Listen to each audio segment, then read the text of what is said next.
Today, we're diving into the latest news from the ongoing conflict between Russia and Ukraine. Ukrainian President Zelensky has announced a new round of peace talks in Istanbul this Wednesday. It's their third direct meeting, but, as always, there's some skepticism around whether any real progress can be made. Yeah, there's a lot of tension.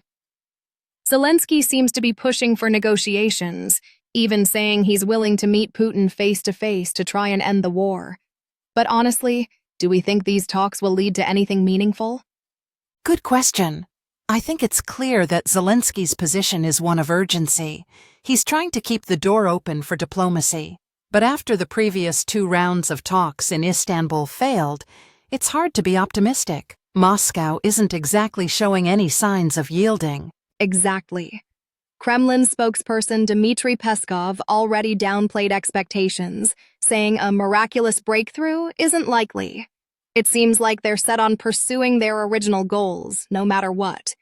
It's almost like they're stuck in a loop, right? The negotiations keep happening, but the positions are so entrenched that it's difficult to see where compromise is possible. And then there's the added pressure from President Trump's warning to Russia over the weekend. He's promised severe sanctions unless there's a ceasefire within 50 days. It's almost like Trump's trying to force some action here. Right, and it adds a layer of complexity to the situation. You've got the U.S. ramping up support for Ukraine with more weapons, while Russia continues its heavy attacks, including that horrific strike in Kramatorsk, where a child was killed. It's a brutal cycle. Yeah, the situation on the ground is just devastating. Ukrainian forces are reportedly holding off Russian advances in the Pokrovsk area, but it's clear that Russia isn't backing down. Even as the talks are set to happen, both sides are still actively fighting. It's like they're talking and fighting at the same time. It's the reality of modern warfare, right? Diplomacy and combat don't always go hand in hand. But I think that's why these peace talks are so tricky. The battlefield realities often make it hard for either side to give in on key issues. And with both sides still deeply divided, what are the chances they'll come out of this week's talks with any agreement? Honestly, it's tough to say. According to reports, these talks might focus on things like prisoner exchanges and possibly a face-to-face meeting between Zelensky and Putin. But Moscow has already tempered expectations, saying that there's still a lot of diplomatic work ahead. So, even if the talks happen, it might not result in anything substantial in the near future. Yeah, they've both said that a lot of work still needs to be done. And the skepticism seems justified, given the lack of progress from the previous rounds.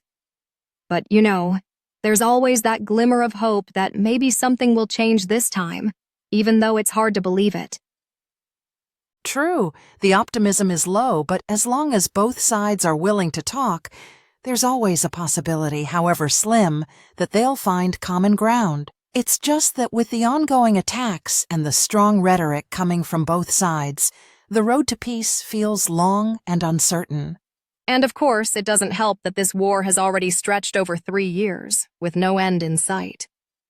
People are getting tired, on both sides, and that fatigue could be another factor pushing both governments to the table. But at the same time, it could also make them even more stubborn in their positions. Definitely. The longer this drags on, the harder it becomes to find a solution. But one thing's clear, the talks will be crucial. Even if they don't lead to an immediate breakthrough, they might set the stage for something more concrete down the line. The question is, how long can this conflict keep going before both sides are truly willing to compromise? Yeah, that's the million-dollar question. And as these talks unfold, the world will be watching closely. What do you think? Will we see a shift after this week's talks, or are we just in for more of the same? I wish I could say we'll see some real movement, but I think it's more likely that we'll just get more talks, more promises, and not much concrete action. But I'm hopeful that one day something will break through. Same here. As much as the situation feels bleak, there's always hope for a turning point. Let's just hope this one leads us closer to peace, or at least to some kind of resolution.